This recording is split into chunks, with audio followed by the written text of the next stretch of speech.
Di dalam adsorpsi itu ada dua proses atau proses sorption ya. Sorption itu jadi nanti akan ada adsorpsi, kemudian ada absorpsi. Ini dua proses yang yang berbeda gitu ya. Dua proses yang berbeda dan aplikasinya berbeda. Jadi proses sorption yaitu proses baik secara fisik maupun kimia di mana sesuatu itu akan melekat ke sesuatu yang lain. Itu adalah proses sorption. Okay? Ada proses di mana sesuatu melekat ke sesuatu yang lain. Entah itu prosesnya secara fisik maupun secara kimia, proses pelekatannya itu dalam lingkup sorption. Nah, sorption ini nanti ada dua. Yang pertama itu adsorption, desorption gitu, adsorption. Yang kedua adalah absorption, B, desorption, absorption. Kalau ternyata saya cek di ini Kamus Besar Bahasa Indonesia kita, kalau absorption itu jerap ya, penjerapan, bukan serap, jerap. Kalau absorption mungkin itu yang serap gitu ya, karena nanti saya tunjukkan ilustrasi apa bedanya absorption dan absorption. Tapi biasanya kalau dalam bahasa Indonesia ya kita memakai katanya menyerap gitu. Tetapi sebenarnya kalau mau lebih detail, penggunaannya lebih spesifik itu ternyata kata-katanya yang tepat adalah jerap. Jadi perbedaan adsorption dengan absorption itu ilustrasinya seperti ini. Kalau yang kiri ini absorption, yang kanan ini adsorption. Yang merah-merah ini adalah sesuatu yang di sorption tadi. Jadi ada sorption, sesuatu melekat ke yang lain, tetapi pelekatannya itu berbeda. Ada yang absorption, ada yang adsorption. Okay. Coba kalian perhatikan ilustrasinya. Ada beberapa ilustrasi di sini yang saya berikan. Nanti kalian simpulkan apa bedanya absorption dan adsorption. Yang pertama itu seperti ini. Okay. Kemudian ada ilustrasi berikutnya mirip. Yang kiri ini absorption, yang kanan ini adsorption. Okay. Absorption itu bisa terjadi antara fluid dengan fluid, gas. Contohnya di sini adalah gas dengan cairan. Adsorption bisa terjadi, contohnya di sini dari liquid ke solid. Okay. Contohnya.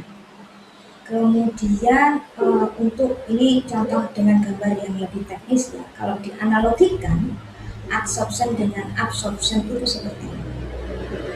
Jadi menurut kalian apa bedanya adsorption dengan absorption? Adsorption di permukaan saja, Bu. Yang adsorption di permukaan saja, yang absorption masuk sampai dalam, ya. Masuk sampai dalam. Oke. Kemudian kalau saya punya fenomena seperti ini misalnya, ini ada sesuatu, ini saya punya medianya ini berpori. Medianya ini berpori ya, jadi contohnya media berpori itu misalnya arang. Itu arang itu kalau kita lihat terbesar itu pori, ada pori masuk ke, jadi satu butir itu bisa banyak pori sampai masuk ke dalam. Nah, arang ini biasanya dikatakan juga. Nah, kalau misalnya arang ini kita gunakan untuk menyerap misalnya zat warna, nah itu apakah ini zat warnanya ada yang melekat di luar, ada yang melekat di pori-pori sebagian dalam, seperti itu. Menurut kalian ini adsorption apa absorption?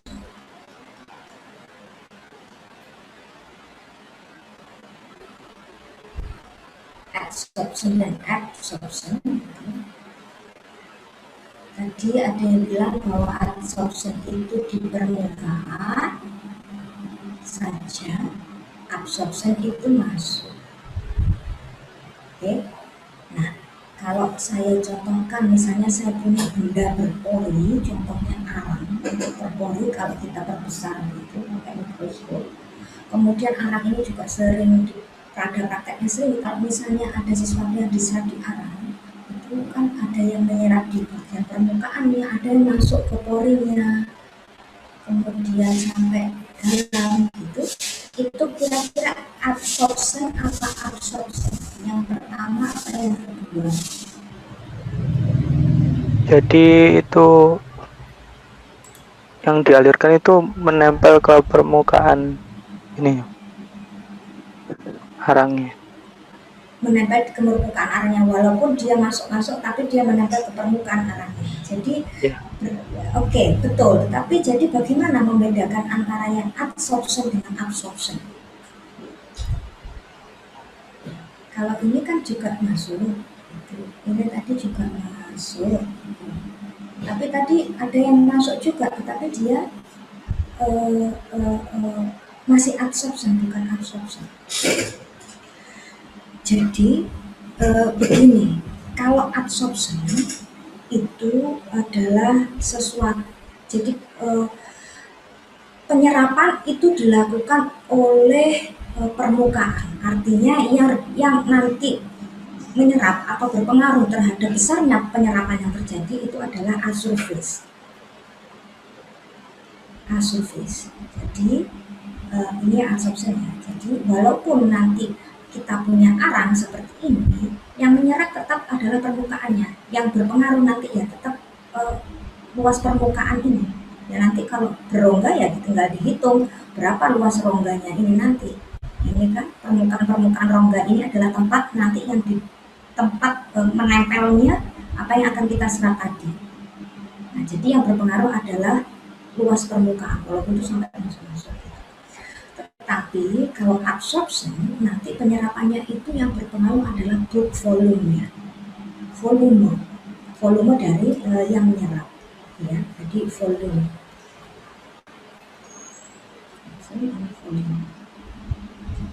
Jadi kalau absorption adalah penyerapan oleh luas permukaan penyerap itu, kalau absorption adalah resapan yang dilakukan oleh bulk volume dari yang menyerap itu nanti. Tapi secara umum bisa diilustrasikan seperti ini, bahwa absorption itu di permukaan, absorption itu masuk ke dalam. Oke. Jadi walaupun ini sepertinya memang masuk ke dalam, tetapi masih dalam kategori absorpsi karena ini pada permukaan surface-nya. Oke, jadi sudah ada bayangan apa mana yang kategori absorption dan mana yang kategori absorption. Oke. Untuk memperjelas yang kategori absorption itu, nah kalau absorption itu seperti tadi ya, misalnya zat warna diserap oleh arang itu absorption. Kalau absorption contohnya itu misalnya gas diserap oleh air itu absorption. Nanti aplikasinya kalau yang absorption tadi misalnya kita mau membersihkan untuk mengolah air limbah berwarna supaya warna hilang, itu bisa pakai arang dengan memakai proses absorption tadi. Kalau absorption contohnya misalnya untuk membersihkan udara dari gas-gas pencemar, itu biasanya udaranya dilewatkan ke cairan, misalnya air gitu, sehingga ada gas pencemar itu yang terlarut ke air. Itu absorption. Begitu. Itu contohnya. Aplikasi dari absorption dan absorption nanti di dunia teknik. Kemudian sebelum kita melangkah lebih lanjut mendiskusikan tentang absorption, ada beberapa istilah yang ingin saya perkenalkan nanti supaya tidak bingung lagi. Jadi proses absorption itu tadi kan adalah proses penyerapan sesuatu atau penempelan sesuatu ke suatu permukaan. Yang diserap itu namanya adsorbat. Yang menyerap itu namanya adsorben atau adsorber.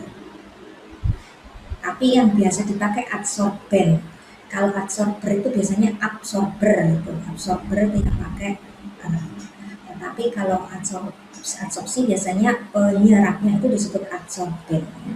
Absorben, jangan besar. Oke. Ada adsorbate yang diserap, ada adsorben, prosesnya adalah adsorpsi. Kemudian adsorpsi nanti misalnya ada adsorbat yang sudah diadsorpsi ini bisa jadi lepas lagi menjadi prosesnya ini disebut desorption. Desorption adalah proses lepasnya adsorbat yang sudah diadsorb. Itu desorption. Namanya yang ini barang yang diserap dan dilepaskan ini namanya adsorptif. Oke. Kemudian tadi kalau absorption itu yang diserap masuk ke dalam, bukan di permukaan. Oke. Nah nanti proses melekatnya adsorbat atau adsorbate di atas adsorben itu ada yang secara kimia, ada yang secara fisika. Secara kimia disebut chemisorption, secara fisika disebut physisorption. Itu istilah-istilah yang akan banyak kita pakai selama berdiskusi tentang adsorpsi. Oke, ini untuk ilustrasi tadi bahwa ada proses adsorpsi, proses melekat. Adsorbat kita yang sudah kita serap tadi itu bisa jadi karena satu dan lain hal itu lepas, namanya desorption. Oke. Absorption, desorption. Kemudian ini salah satu contoh tadi yang kita bahas di awal, aplikasinya ya.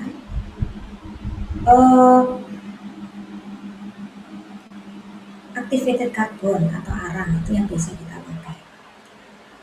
Kenapa biasa kita pakai? Karena activated carbon itu termasuk material yang porinya banyak.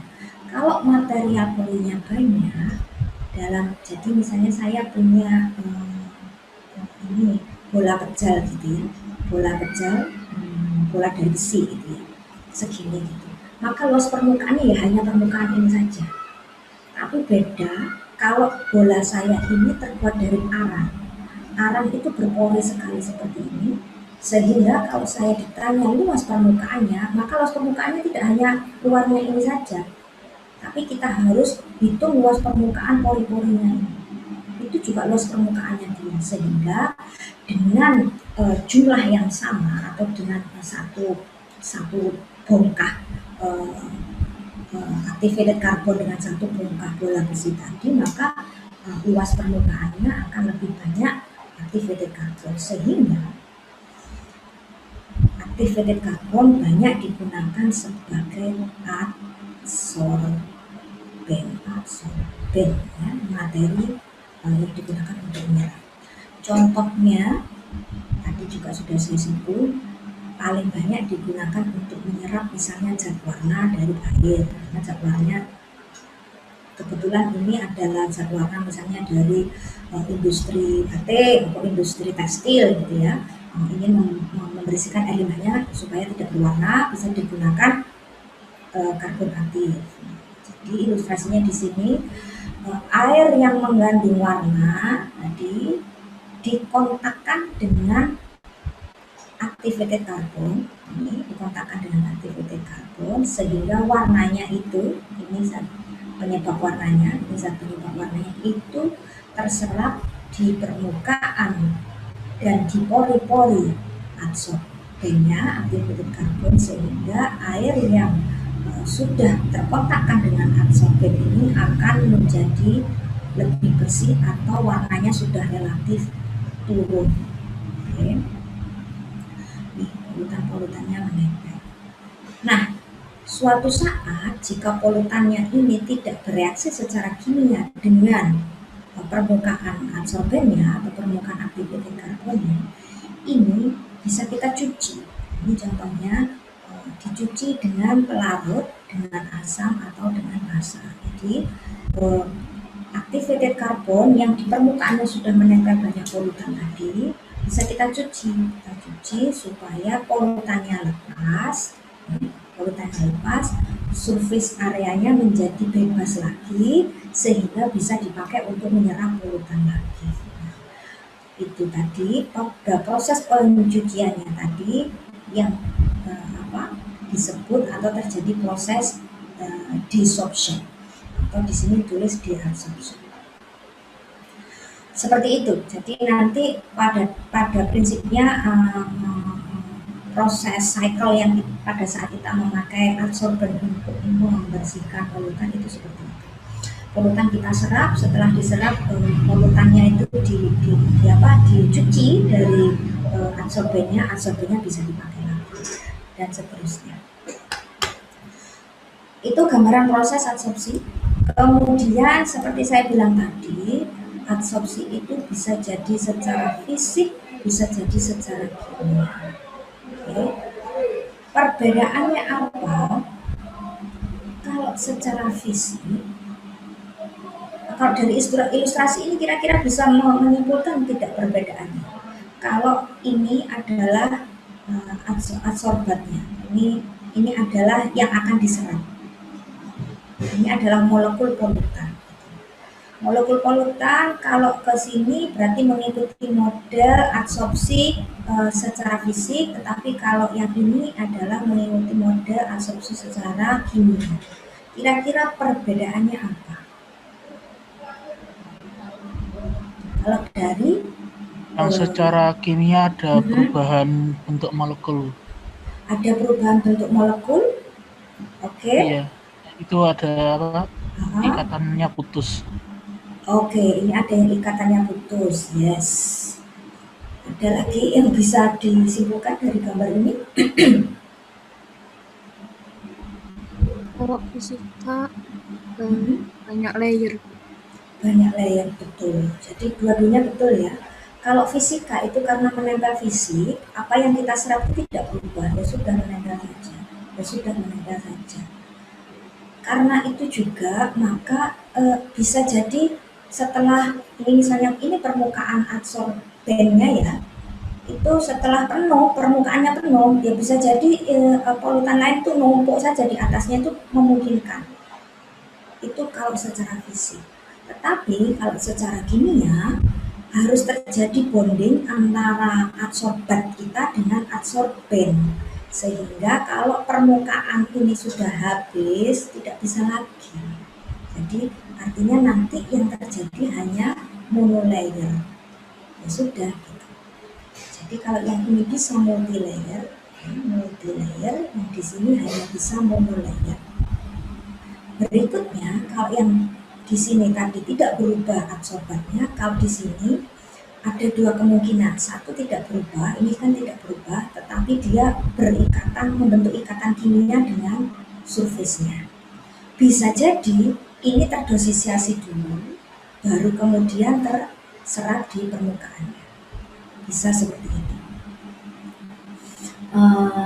Itu perbedaan physical adsorption dan chemical adsorption.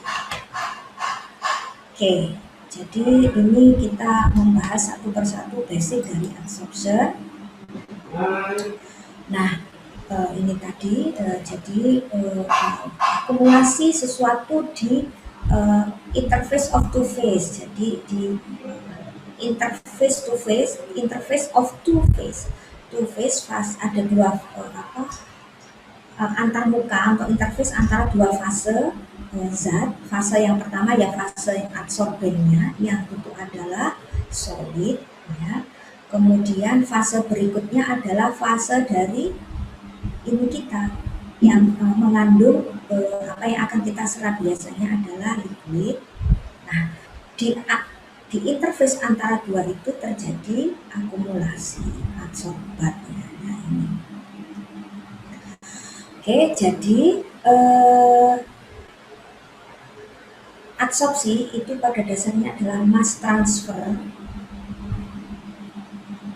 dari dua fase. Jadi fase, kalau di sini contohnya fase liquid ke fase solid. Nanti tergantung apa yang akan kita serap. Kemudian yang kedua terjadi adesi antara apa yang diserap adsorbat dengan adsorbennya. Jadi ini adsorban, ini adsorbat. Nah, ini terjadi adesi. Oke. Kemudian kalau secara energi adsorpsi ini reaksi yang spontan, jadi kita tidak perlu apa-apa, tidak perlu menambahkan energi apa-apa, pokoknya kita kontakkan saja adsorbat dengan adsorbennya, maka akan terserap. Karena dia reaksi yang spontan, maka Gibbs energinya itu negatif. Oke, juga termasuk proses yang eksotermik, sehingga delta heatnya juga negatif. Ini kalau secara energi kita bicaranya. Itu tentang adsorpsi. Sebelum kita lanjut, apakah ada yang mau disampaikan dulu?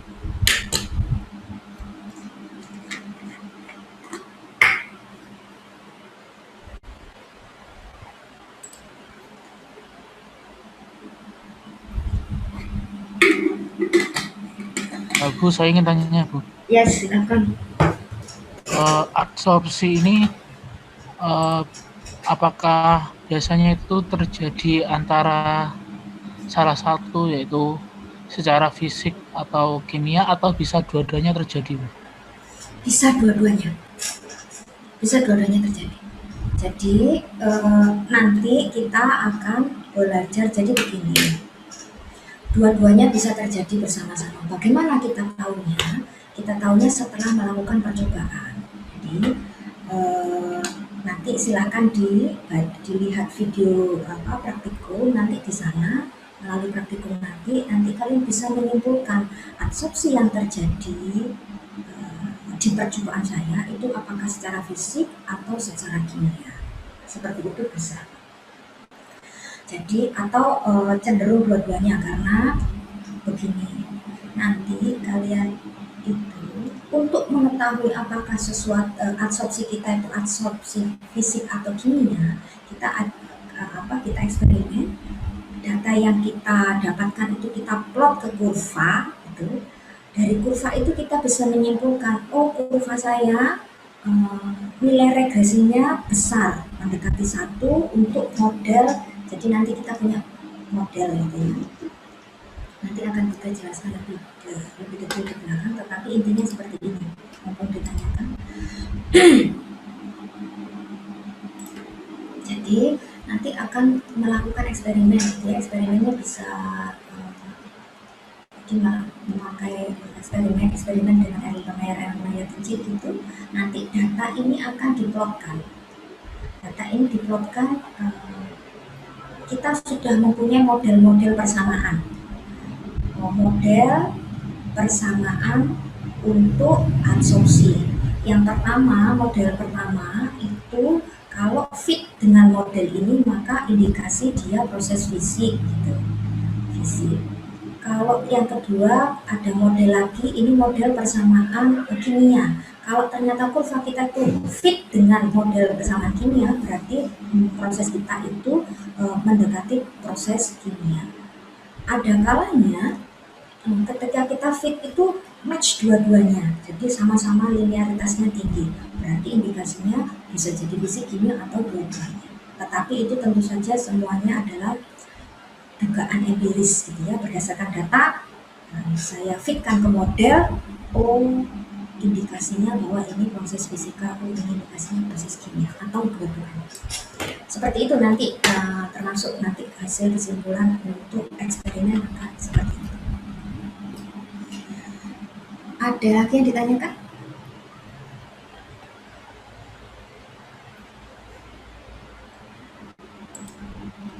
Nah, jadi oke, tadi adsorpsi, tapi kalau kita pikir-pikir lagi sebenarnya apa sih the first thing that drive, hal yang mendorong sesuatu menempel ke sesuatu yang lain itu pada awal mulanya itu apa? Oke, sesuatu si adsorban ini kalau berdekatan dengan adsorben itu akan terserap.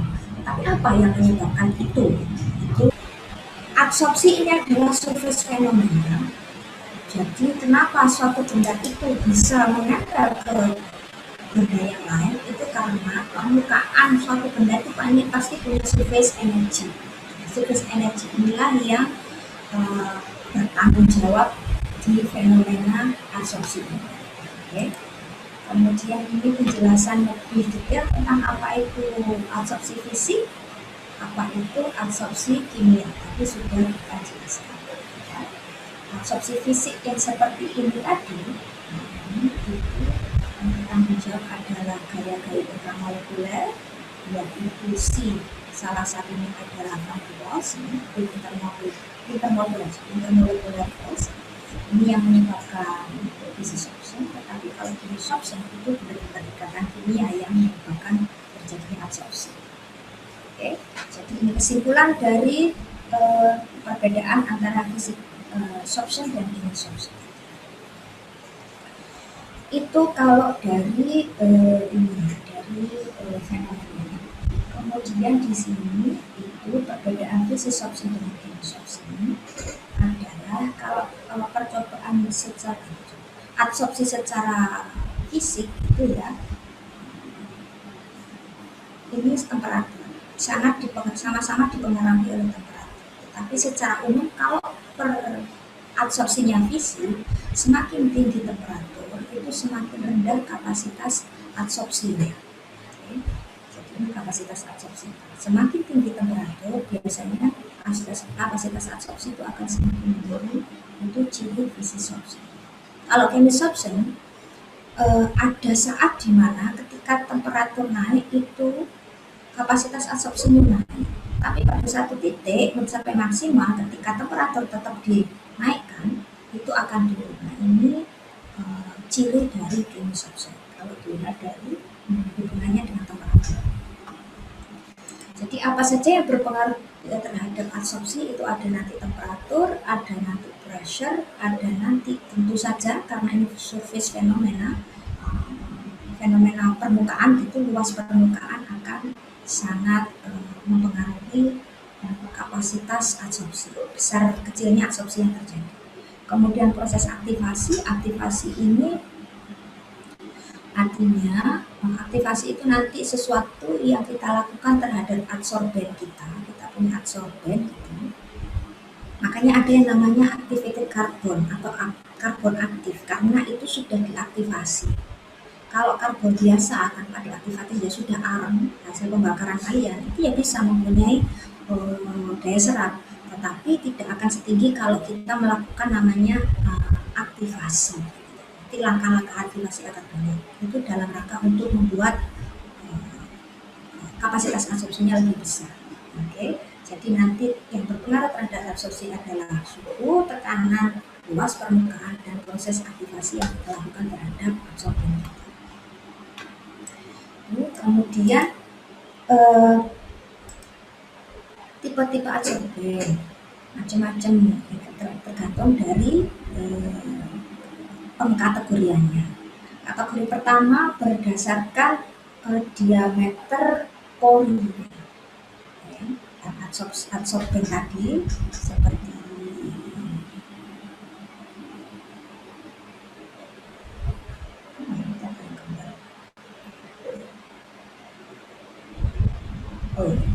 nah ini kalau kita punya adsorben seperti ini, kategori pertama itu berdasarkan ukuran pori dari adsorben kita. Dari ukuran pori besar kecilnya ini kita punya 3 kategori, yaitu makro, meso, dan mikro. Oke, tergantung besarnya pori.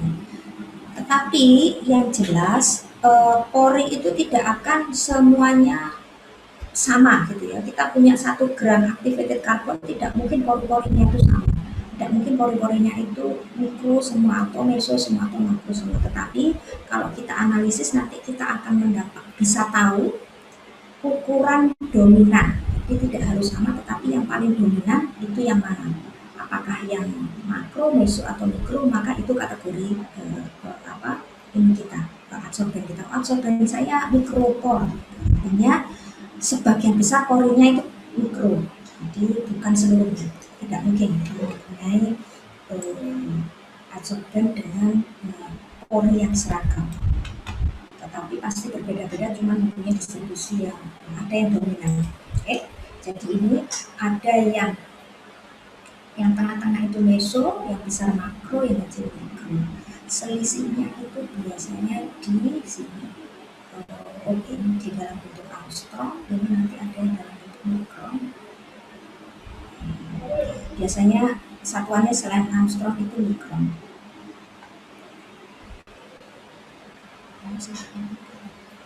Nanti saya cari angkanya, kalau tidak salah itu 2 sampai 50 mikron itu yang tergantung tergolong meso. Nanti kalau di bawah ini berat mikro, di atas ini berat mikro. Saya lupa angkanya. Tapi kalau dalam satuan angstrom. Kemudian itu kalau berdasarkan porinya. Tetapi ada juga yang berdasarkan jenis material pembentuknya. Ada yang pertama carbon based compound, artinya adsorbennya itu dibuat dari material-material carbonaceous.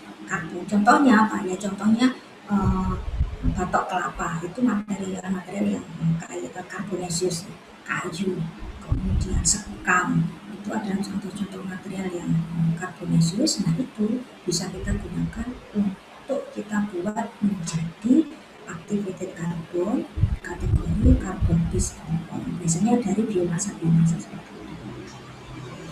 Kalau kalian lihat videonya dari guest lecture kita, dia menceritakan kalau mahasiswanya pernah melakukan percobaan untuk membuat activated carbon dari kulit durian, karena Thailand termasuk negara yang penggemar durian ya, seperti Indonesia. Pernah dicoba. Jadi pokoknya materi-materi yang tinggi karbon itu bisa digunakan untuk membuat adsorben kategori carbon base. Kemudian bisa juga yang ini kategori polimer. Ini biasanya kalau polimer ini biasanya pabrikan buatan sintetis ya. Ini biasanya sintetis. Kalau ini kita buat, tapi bahan-bahannya biasanya dari alam gitu ya, dari itu tadi, dari batok kelapa, dari kayu, dari sekam dan lain-lainnya kita buat menjadi pabrikan. Oke, yang karbon ini biasanya bersifat hidrofobik dan polar. Contohnya ini tadi activated carbon atau grafite. Kemudian kalau polimer ini biasanya bisa jadi polar maupun non-polar karena buatan, jadi bisa disetel. Kemudian contohnya ya polimer dan resin. Polimer. Kemudian ada lagi yang tipe ketiga yaitu yang mengandung oksigen. Contohnya adalah silika gel dan zeolite. Silika gel itu biasa kalian temui di mana? Saya yakin ini sesuatu yang tidak asing bagi kalian. Biasanya kalian ada silika gel itu atau berinteraksi dengan silika gel ketika apa? Biasanya kalian dapat silika gel di mana? Mendapati silika gel atau tidak tahu apa yang dimaksud silika gel, yang saya maksud dengan silika gel?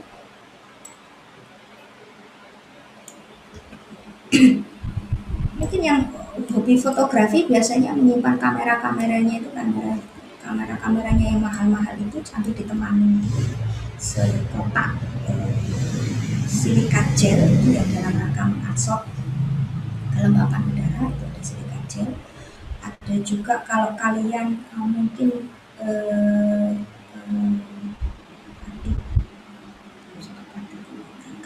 tapi mungkin sudah pernah, kalau kalian menggunakan desikator, sudah ya kemarin praktikum, walaupun pakai video, kalian mengenal alat atau ini yang namanya desikator. Betul, di bawahnya itu kan ada sesuatunya. Ini tuh biasanya bisa jadi silika gel. Dalam rangka apa? Dalam rangka untuk, karena kan kalian kalau habis mengeringkan sesuatu dari oven gitu kan, kalian biasanya masukkan dulu ke desikator sambil menurunkan suhunya. Kenapa tidak di ruangan? Karena nanti kalau di ruangan dia menangkap lagi uap air. Padahal percobaan kalian adalah menghitung kadar air. Nah, nanti nangkap air lagi setelah kadar air dihilangkan. Makanya ditaruh di desikator. Salah satunya itu desikator ini nanti bisa menyerap kelembapan sisa dari sampel kita. Itu salah satu silikan fungsi baja. Nah, komersil ini yang sudah banyak dijual. Tadi activated carbon, aplikasinya banyak untuk menghilangkan bau, warna, dan seterusnya ya. Untuk water purification, aplikasinya banyak untuk water purification. Terus kemudian ini activated alumina, banyak juga. Silika gel yang sudah kita sebutkan tadi, polimerase ini yang sintetis tadi, clay itu juga bisa mengabsorb. Kemudian zeolit ini nanti selain absorpsi nanti kita bisa dapat proses ion exchange dari zeolit. Ada kemungkinan bisa dapat ion exchange dari zeolit, nanti kita ceritakan di belakang. Oke, bisa memberikan contoh aplikasi adsorben tidak di sehari-hari? Kayaknya di produk-produk di iklan-iklan produk keseharian itu sudah banyak yang iklannya itu jualannya adalah mencampurkan activated carbon atau adsorben ke dalam produk-produk keseharian kita. Yang pernah memperhatikan apa?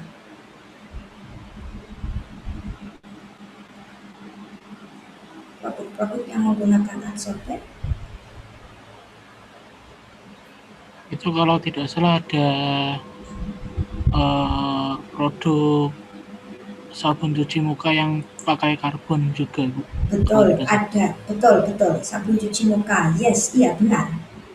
Selain sabun cuci muka ada lagi yang juga kita pakai. Yang jualannya ada activated carbon atau activated charcoal. Apa?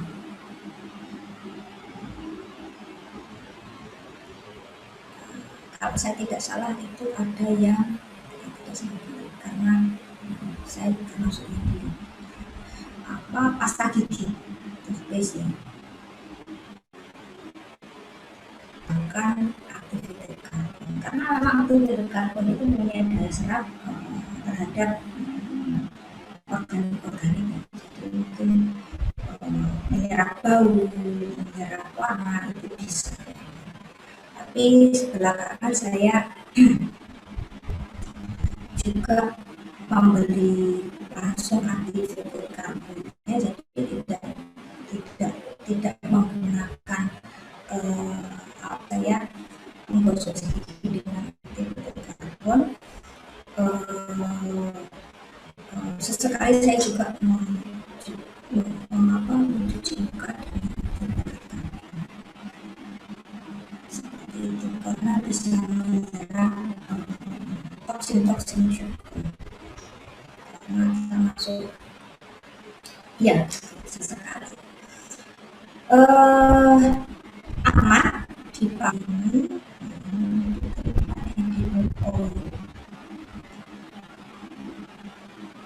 nanti kalian ini lagi rame juga ini, mungkin bisa menjadi salah satu penelitian kalian dan juga sedang diteliti oleh salah satu mahasiswa adalah SPE, spent bleaching earth. Artinya begini, produksi minyak itu bagaimana caranya supaya minyak itu dicampurkan dengan bleaching earth, ininya istilahnya tanah pemutih. Pada dasarnya itu adalah tanah liat dicampurkan ke dalam oil, itu menyerap warna dan sebagainya yang tidak diinginkan. Tanah liat yang sudah menyerap pengotor tadi itu namanya spent bleaching earth yang sudah dipakai. Nah, ini termasuk G3 dan jumlahnya sangat besar karena industrinya kita besar. Nah, ini sekarang jadi polemik. Padahal bisa kita manfaatkan, kita reaktivasi lagi untuk menjadi misalnya absorpsi untuk pembersihan, purifikasi air dan sebagainya. Nah, ini macam-macam, ada separation and purification untuk campuran gas atau cairan dan seterusnya. Yang akan banyak kita pakai adalah di water purification. Tapi selebihnya banyak sekali di keseharian kita. Bahkan dulu sekarang mungkin masih ada prakteknya kalau sakit perut itu ada clay yang kita makan, butiran tanah liat yang kita makan. Dulu nenek saya masih seperti itu, juga suka punya butiran begitu. Kalau sesekali dia akan memakan itu, dan ternyata di balik itu itu bisa menyerap toksin dalam tubuh kita, kemudian keluar bersama kotoran kita. Itu kalau tidak salah sampai sekarang masih ada yang di daerah Surabaya mungkin tidak, tetapi saya punya saudara di Blora itu masih mendapati beberapa tahun yang lalu masih mendapati di pasar itu masih orang jualan butiran clay untuk dimakan itu masih ada. Dan ternyata orang zaman dulu sudah tahu fungsinya. Sebelum saya lanjutkan ke yang lebih teknikal, ada yang ditanyakan?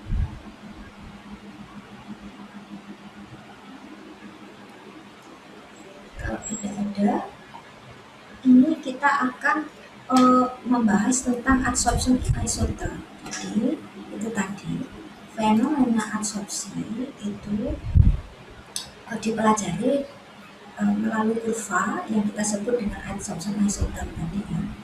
Adsorption isotherm itu artinya pada suhu iso itu kan satu ya.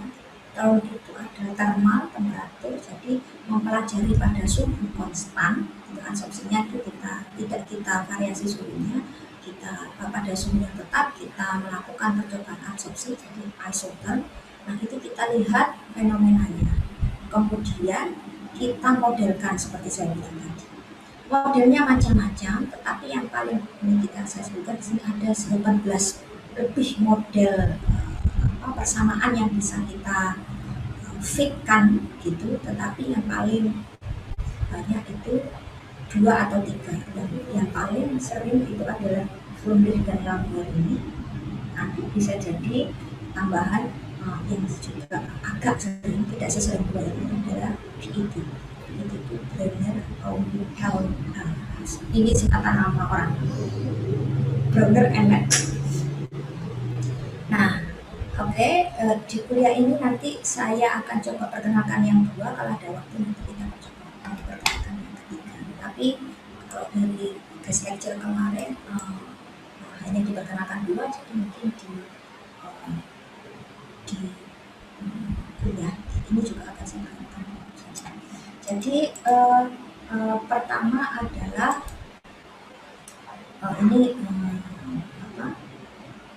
kalau percobaan kita adalah di isotherm, sebenarnya nanti bisa jadi isobar, artinya yang dipertahankan adalah tekanan yang sama, tetapi temperaturnya berbeda. Kalau yang isoteres ini temperatur dan pressure-nya divariasikan. Kemudian ini intinya seperti ini. Nanti kita melakukan percobaan, kemudian mengukur seberapa besar adsorban dan seberapa besar adsorban yang diserap oleh adsorban. Nanti kemudian digrafikkan untuk kemudian difitkan ke model-model. Ini modelnya nanti ada Lambert, Freundlich, PET dan seterusnya. Tapi kita coba konsentrasi kedua ini lamniur dan fluid. Maksudnya seperti apa? Nanti ini kita kalian baca lebih detail. Nah, yang lamniur ini membangun model adsorpsi dengan beberapa asumsi bahwa satu, adsorpsinya bisa jadi fisik, bisa jadi kimia. Oke, jadi modelnya si lamniur itu bisa merepresentasikan adsorpsi fisik ataupun adsorpsi kimia. Oke, ini adalah asumsi-asumsinya bahwa surfasnya homogen, monolayer saja, tidak ada interaksi antara adsorbat dengan adsorbat, ini tidak ada interaksi. Kemudian dan seterusnya, berdasarkan asumsi-asumsi itu Lamnier membuat model persamaan ini. Oke. Bahwa adsorbat yang ini QI adalah jumlah adsorbat yang diserap per satuan berat adsorben, atau kalau di sini itu dituliskan sebagai X per M, ya. QI ini adalah X per M, yaitu jumlah adsorbat yang diserap oleh adsorben. Ya, ini diserap, ini penyerapnya. Itu adalah ini konstanta, ini adalah Qmax, ini adalah mass absorption capacity, ini konstanta juga, ini adalah konsentrasi dari adsorben di equilibrium. Jadi nanti itu sebentar, saya berikan gambarannya. Nanti kalian melakukan eksperimen. Ini nanti karena kalau tidak eksperimen tidak jelas.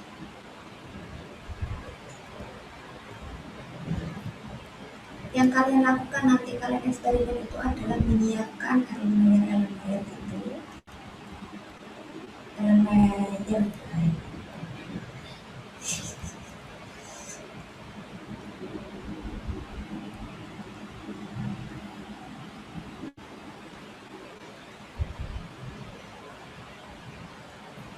Jadi ada Erlenmeyer yang kalian siapkan.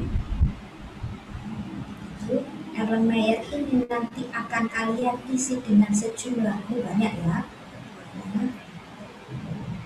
berapa lah ya, kalian isi dengan sejumlah activated carbon. Oke. Kemudian kalian isi dengan air yang mengandung, air limbah gitu ya, air yang mengandung pengotor yang akan kita serap dengan konsentrasi 0, konsentrasi awal, C0, bukan konsentrasi 0, konsentrasi 0, konsentrasi awal, anggaplah misal 100 gitu ya, konsentrasi awal. Yang di sini diberi okay.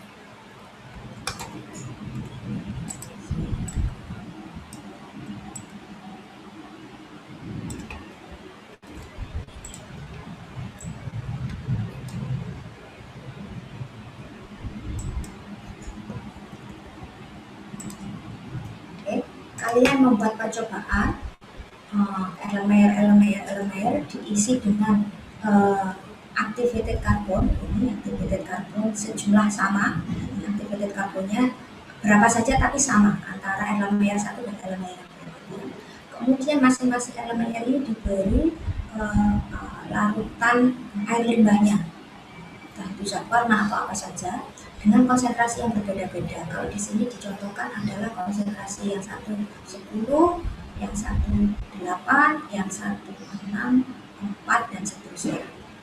Kemudian ini kalian kocok selama waktu tertentu. Kalian kocok selama waktu tertentu dengan harapan polutan diserap oleh karbon aktifnya. Kemudian yang kalian berikutnya adalah penyaring. Jadi dituang, ini dituang ke sini, kemudian disaring. Saring ya. Saring, karbon aktifnya kan tertinggal di kertas saring. Nah, di sini berarti adalah larutan yang relatif lebih bersih. Karena polutannya sebagian sudah diserap oleh activated carbon. Ini kita punya C akhir. C akhirnya berapa? Kita ukur konsentrasinya.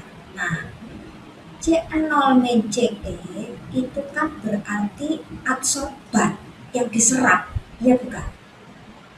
Jadi konsentrasi awal yang 10 tadi ketika diukur terakhir kok menjadi cuma 5, hilang 5. Yang 5 hilang tadi kemana? Ya nyantol di sini, nyantol di activated carbon. Artinya itu sejumlah yang diserap. Oke, jadi itulah adsorban yang diserap. Terus kalian catat semua. Jadi ini dicatat, CE-nya dicatat, CE-nya dicatat. Akhirnya nanti kalian bisa membuat grafik arah tadi. Kalau mau membuat model lamir, maka grafik yang ingin kalian buat itu adalah grafik antara, sebenarnya itu antara ini X per M dengan adsorbannya, adsorban sisa ya, jadi tetapi persamaan ini kan persamaan yang seperti ini bentuknya. Untuk memudahkan, ini persamaan ini biasanya di-rearrange menjadi persamaan linear. Kalau di-rearrange menjadi persamaan linear, persamaan yang lamir ini menjadi seperti ini. Dengan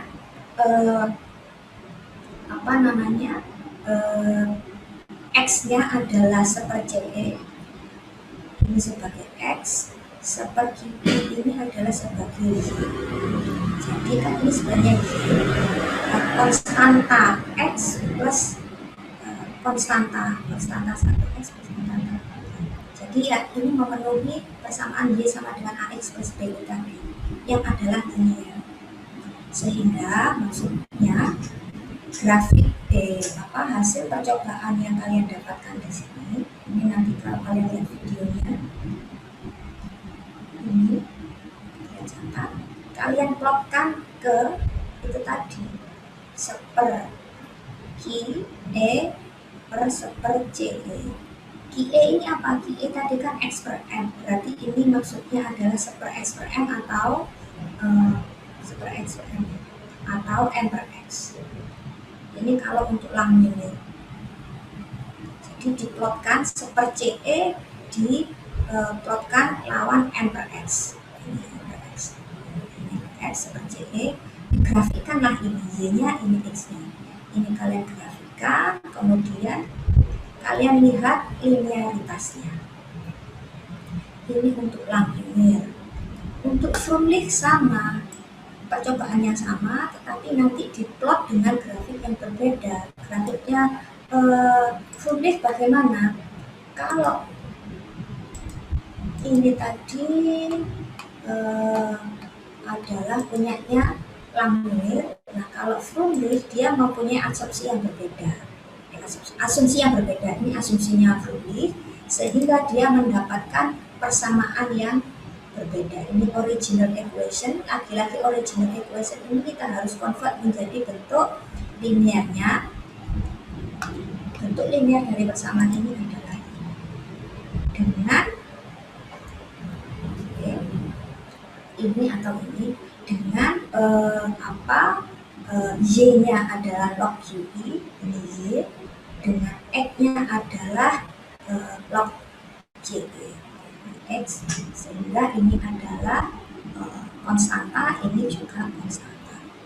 Nah, jadi kalau Freundlich nanti data kita, QE tadi ingat, QE itu adalah X per M atau adsorban dibagi adsorben.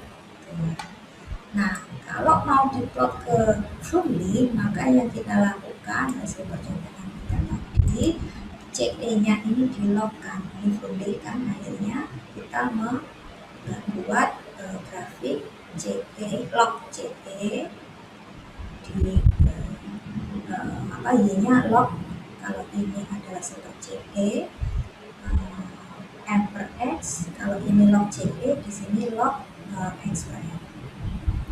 Diplot juga, plot, dilihat grafiknya. kita punya dua grafik linier. Kemudian yang kita lakukan adalah melihat R square-nya, melihat linearitasnya. Semakin dia mendekati 1, maka itu semakin istilahnya begini. Kalau misalnya untuk yang Langmuir ini R-nya adalah 0,999, sementara untuk Froelich ini adalah 0,987 misalnya, artinya lebih dekat ke 1 yang Langmuir, maka sebenarnya proses adsorpsi eksperimen kita lebih tepat menggunakan atau digambarkan dengan modelnya Langmuir.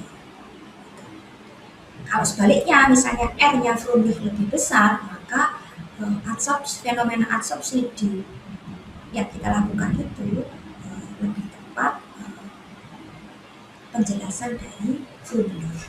Artinya asumsi Froelich lebih berlaku di kita, di percobaan kita. Kalau R-nya lebih besar di sana.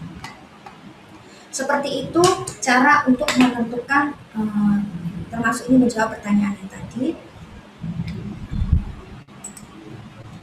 Jadi begitu cara nanti kalian mengetahui apakah proses saya fisik atau kimia monolayer, multilayer. Ya, dilihat lebih cocok Langmuir apa lebih cocok Froelich modelnya. Kalau lebih cocok Froelich berarti dia memenuhi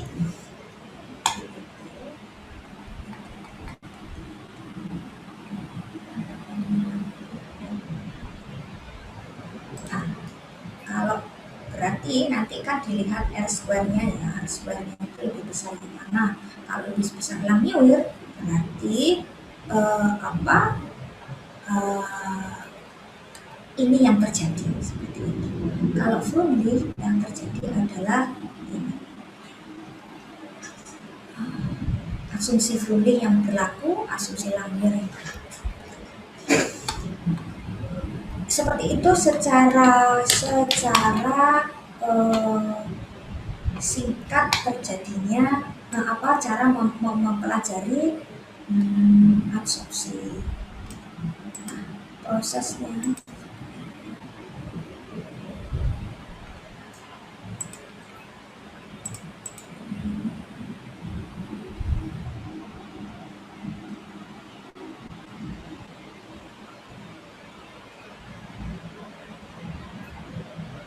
Oke, kalau ini sebenarnya ingin jelaskan adalah ini. Itu tadi Langmuir dan Froelich. Ada satu lagi tuh Bronner Emmett Teller PET tadi, sama saja sebenarnya, tetapi dengan asumsi yang berbeda, dengan persamaan yang berbeda.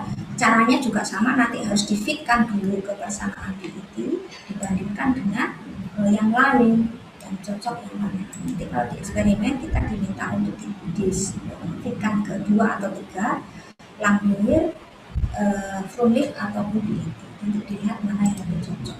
Ya. Kemudian selain itu kita punya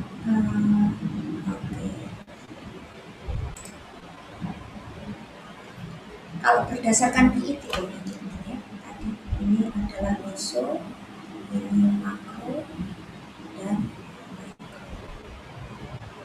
ukurannya adalah nanometer, bukan mikro.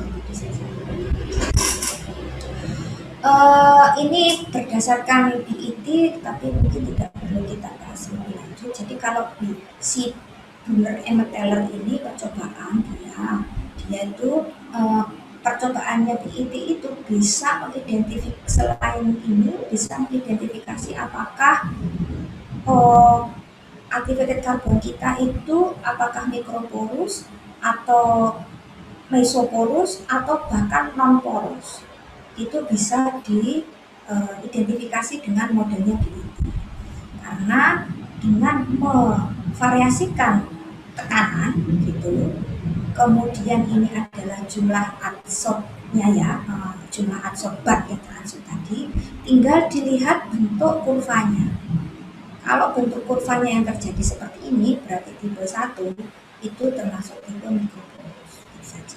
Kalau seperti ini, itu tipe 2, tipe 3, dan tipe 6 itu non-porus atau mikroporus. Dan dan seterusnya seperti itu. Kenapa bisa seperti itu? Ilustrasinya seperti itu, kayak itu.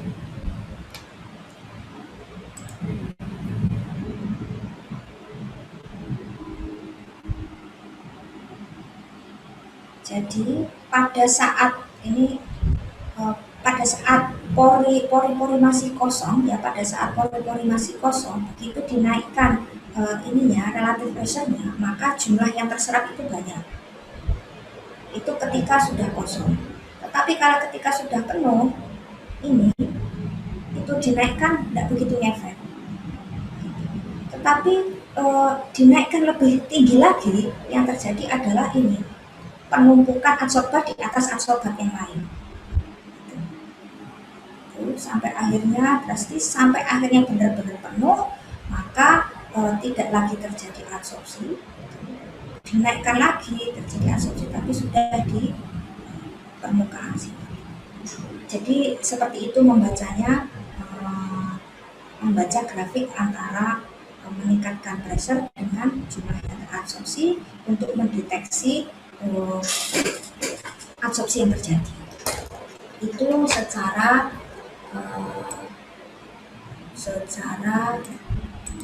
simpelnya seperti itu ya.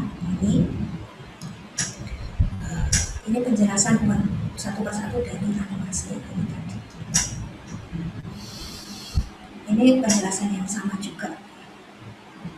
Jadi nanti kalian itu kalau mau menganalisis aktivitas karbon saya berapa ya luas permukaannya, jadi nanti satuannya itu akan gram per meter persegi gitu ya, adalah atau miligram per meter persegi itu. Jadi dalam 1 miligram atau dalam 1 gram bubuk aktivitas karbon berapa meter persegi ininya,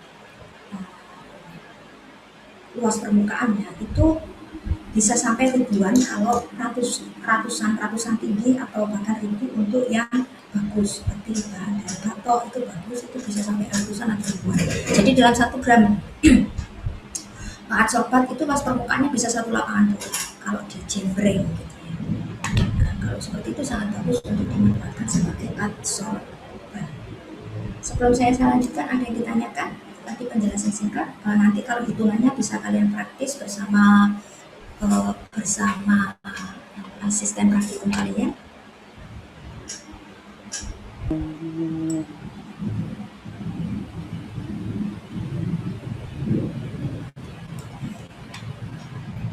Gak ada mungkin.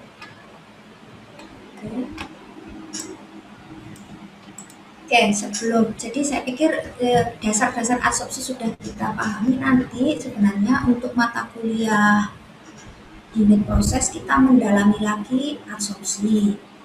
Nanti lebih pada desain reaktornya ya, bagaimana kita mendesain, karena adsorpsi nanti harus ada di dalam reaktor kan, bagaimana kita mendesain reaktor adsorpsi itu nanti lebih pada unit proses. Tetapi dasar adsorpsinya harus kita tanamkan sekarang. Jadi nanti kalau bisa jangan hanya lagi adsorpsi itu apa, Langmuir itu apa, isotherm itu apa saja sih sebenarnya yang mendorong terjadinya adsorpsi.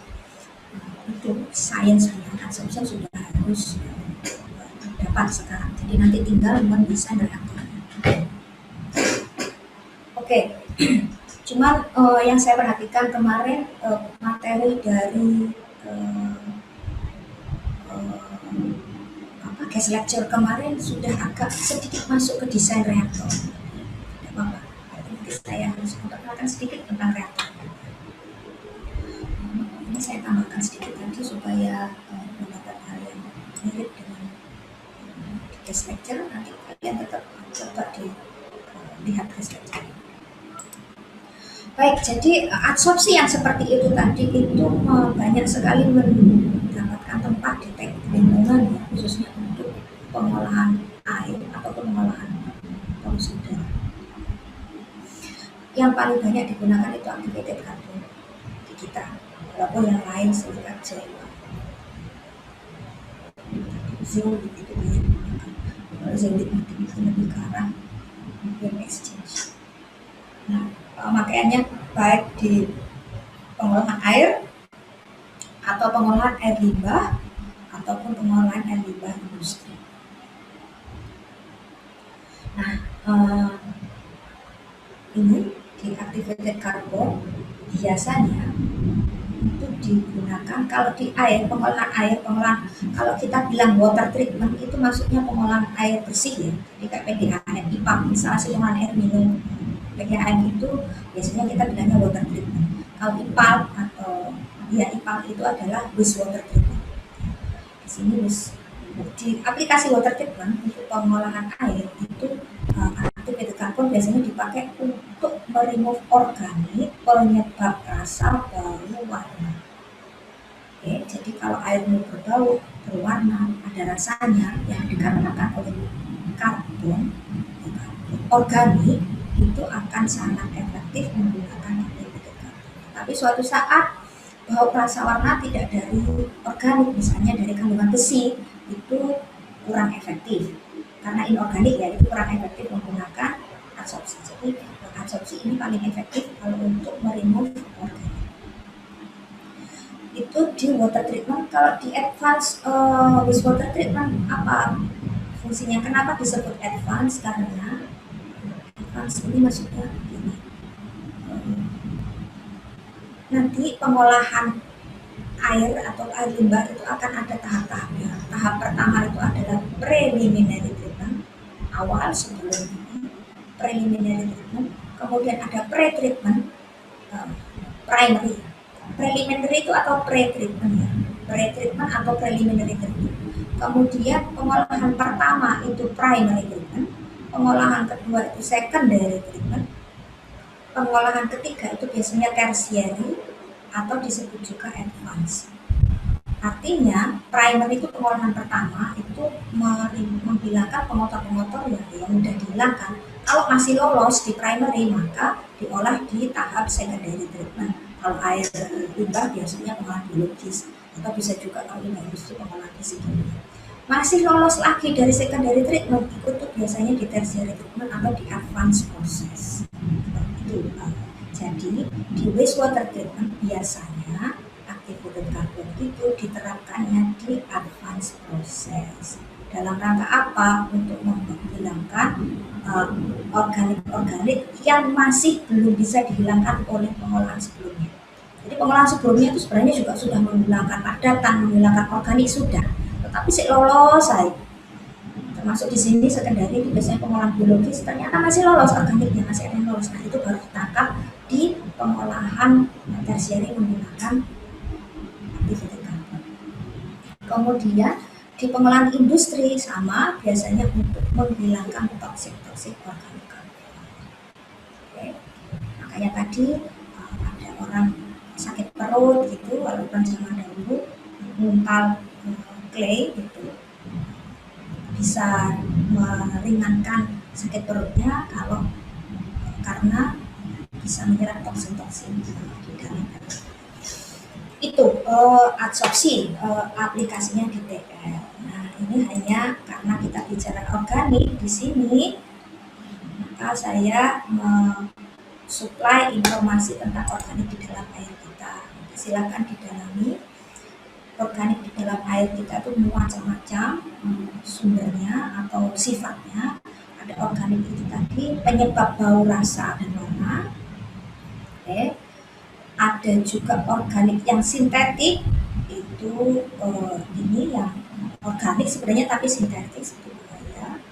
Organik prekursor, nah ini biasanya organik tetapi prekursor ini adalah bahan penyebab awal gitu.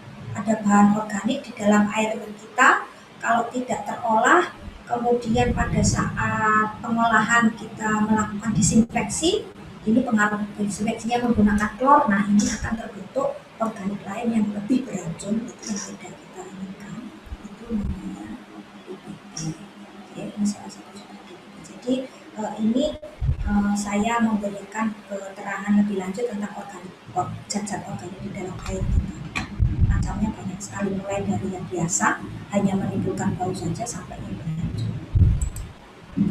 Nah, karbon itu ada activated carbon, nanti itu ada dua aplikasinya, yang berbutir seperti ini atau yang bubuk seperti ini. yang ini namanya granular, yang ini namanya powder. Jadi nanti singkatannya ini GAC, granular activated carbon, yang ini adalah powder activated carbon. Perlu diingat, di TL itu ada dua istilah PAC, jangan salah pakai.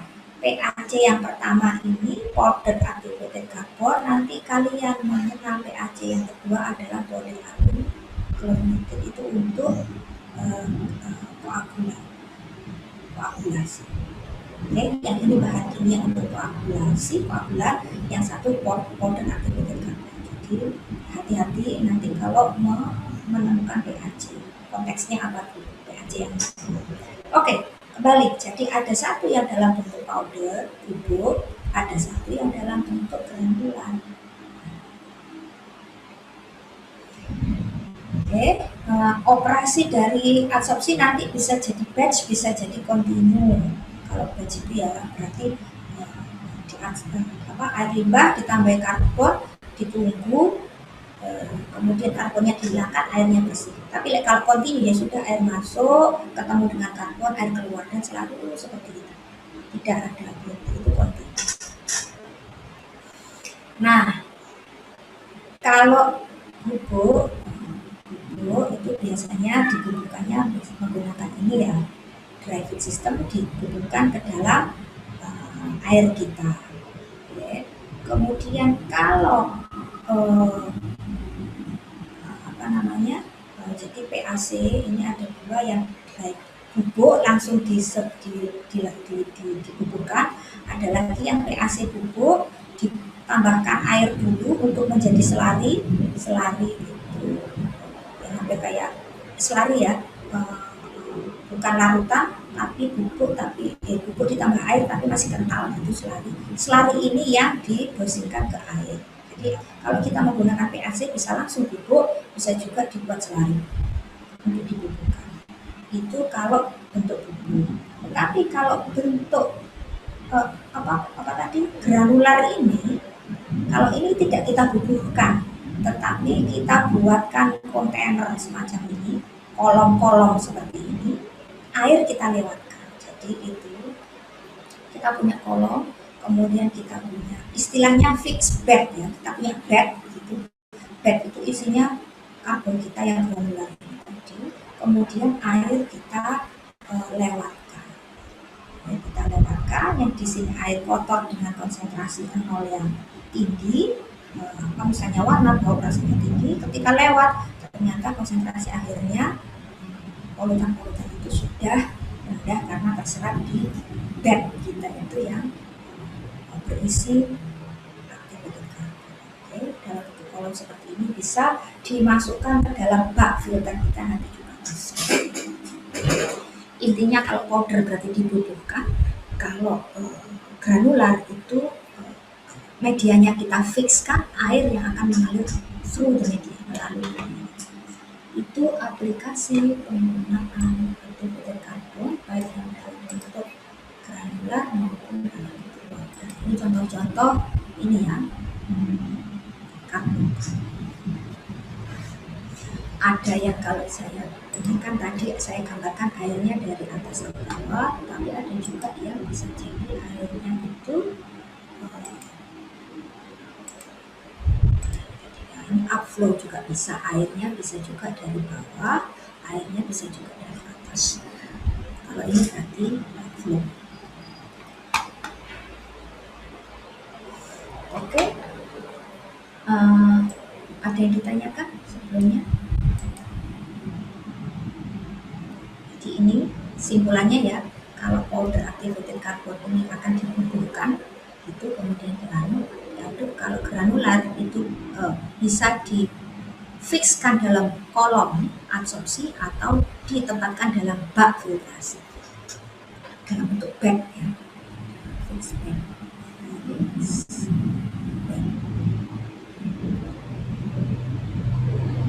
Yang ditanyakan dari penjelasan saya sejauh ini.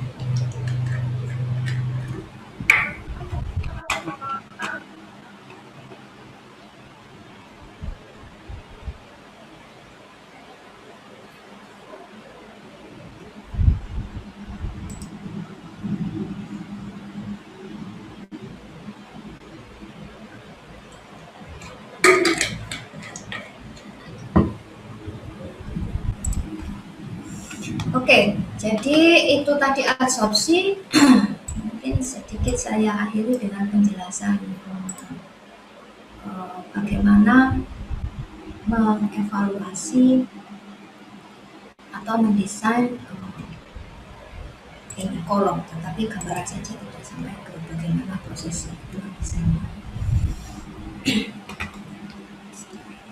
Jadi ini ilustrasinya seperti ini. Kalau saya punya kolom, ini kolomnya satu ya sama. Ini adalah kondisi awal. Ini adalah T1, T0. Pada saat T0, kolom saya itu masih isinya hanya activated carbon saja. Ini activated carbon saja. Oke, ini T0. Kemudian ini kita alirkan air limbah lah ya, air limbah dengan C0 melalui activated carbon. Pada saat masih baru, maka surface area yang tersedia untuk menyerap polutan itu masih banyak. Jadi pada saat misalnya waktu semenit, 2 menit, 3 menit itu ketika air limbah yang masuk C0, air limbah yang keluar ini C-nya itu habis, itu polutannya tidak ada. Jadi makanya di sini istilahnya anggaplah misalnya konsentrasi polutan di sini 100 gitu ya. Begitu dilewatkan di luar ini dihitung masih sudah 0, tidak didapatkan lagi polutan di sana. Pada saat 1 menit, 2 menit, 3 menit, 5 menit, 10 menit dan seterusnya itu masih begitu diserap polutannya keluar masih hilang semua, 0 dan seterusnya karena kapasitas serapnya masih ada dan seterusnya. Jadi ini diilustrasikan di sini pelan-pelan mulai ada bagian-bagian yang terpenuhi oleh polutan yang diserap, tetapi masih ada bagian-bagian adsorban yang available untuk menyerap. Di sini juga masih ada bagian yang available menyerap, tetapi bagian available tadi semakin waktu semakin kecil hingga saat titik tertentu yang keluar tidak lagi 0, tapi mungkin di sini tiba-tiba keluar 0,5 misalnya ya. Wah, konsentrasi sudah mulai naik. Diteruskan lagi adsorpsinya, kapasitas sudah mulai hilang. Nah ini C0-nya mulai naik, misalnya C0-nya mulai 5, 10, 50, 100 dan sampai akhirnya kalau ini sudah penuh semua, tidak ada kapasitas yang tersisa hingga ketika C0 masuk maka yang keluar juga C0 atau C sama dengan C0. Masuk 100 keluar 100 karena sudah tidak ada lagi yang bisa menyerap seperti itu. Nah biasanya kalau kita mau mendesain kolom, kita itu sudah harus menghentikan adsorpsinya atau kita bilang sudah adsorpsiku sudah nggak bagus, sudah harus hentikan adsorpsinya, sudah harus saya cuci adsorbannya. Itu ketika kecil di sini itu sudah kita ini. Oke, berarti sudah kita stop di sini. Artinya umur dari adsorpsi kita itu adalah sepanjang ini. Kalau ketemu 10 jam ya 10 jam. Jadi nggak nunggu sampai separuh 50% atau 70%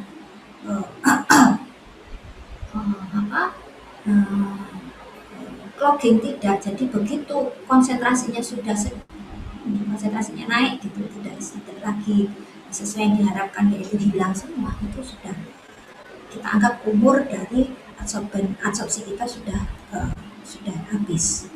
Kalau ini yang terjadi maka dihentikan adsorpsinya, diganti media baru atau dicuci media lamanya untuk digunakan kembali. Pencuciannya tadi namanya reaktivasi. Diaktifasikan kembali dengan washing. Jadi seperti itu ilustrasinya kalau kita mengoperasikan kolom adsorpsi.